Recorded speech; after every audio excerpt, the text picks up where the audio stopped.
El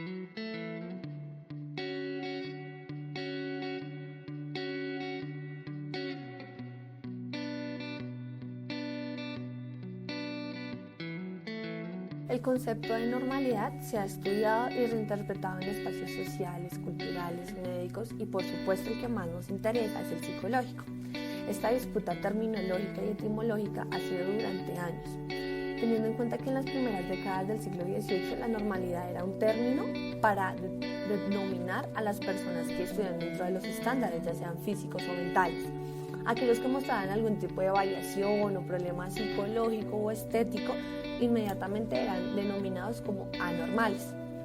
Actualmente, autores como Carlos Escliar, en uno de sus textos titulado Incluir las diferencias, sobre un problema mal planteado y una realidad insoportable.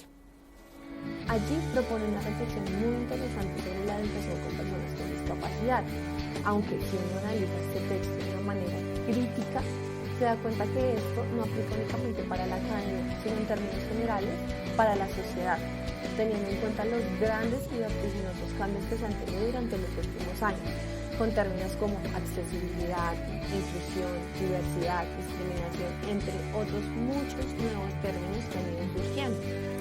Esto evidencia la gran necesidad social de las minorías por ser reconocidas dentro de una sociedad estructurada y no seguir al margen de todo el movimiento que se genera dentro de la sociedad, dentro de esas personas que sí son normales. Teniendo en cuenta lo anterior, aceptar el criterio de normalidad o anormalidad para referirse a un comportamiento humano socialmente valorado como inadecuado o desviado o desadaptado o inapropiado, entre otros, sería adoptar una concepción netamente médica clínica. Esto lo propone la autora Landana Durán. A pesar de que ya se han propuesto modelos basados en el análisis funcional del comportamiento como una alternativa para el psicodiagnóstico que permitirá un alejamiento de los criterios de normalidad y anormalidad, no ha tenido muchos resultados, ya que actualmente se siguen usando libros o manuales como el DSM-5, el CIE y demás para poder hacer diagnóstico. Lo que hacen ellos es patologizar la mayoría de los comportamientos humanos que no son apropiados según la sociedad, pero se ignoran todo tipo de aspectos que rodean al individuo como hábitos, costumbres, contexto en el que se desarrolla y demás.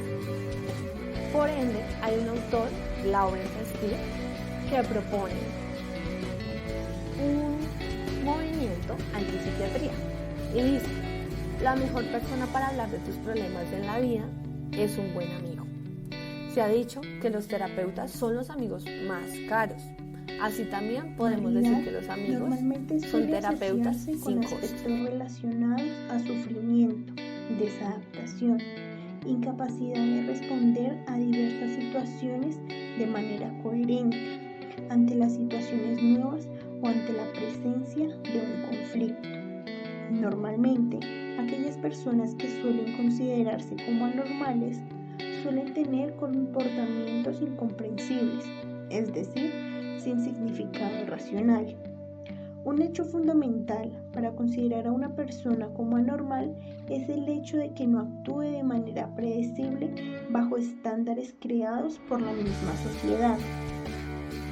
En concordancia con la definición atribuida al término anormal, ¿cómo podemos llegar a concluir en qué momento se pasa de estar en un estado normal a uno anormal?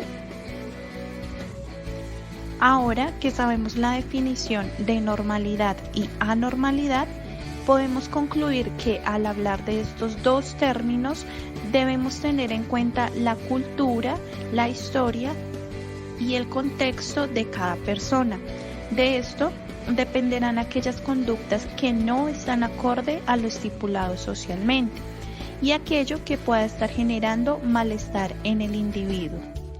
No olvidemos que de nosotros como futuros profesionales depende la posible estigmatización que podamos generar en nuestros consultantes y asimismo las repercusiones negativas o positivas que podemos estar generando en ellos.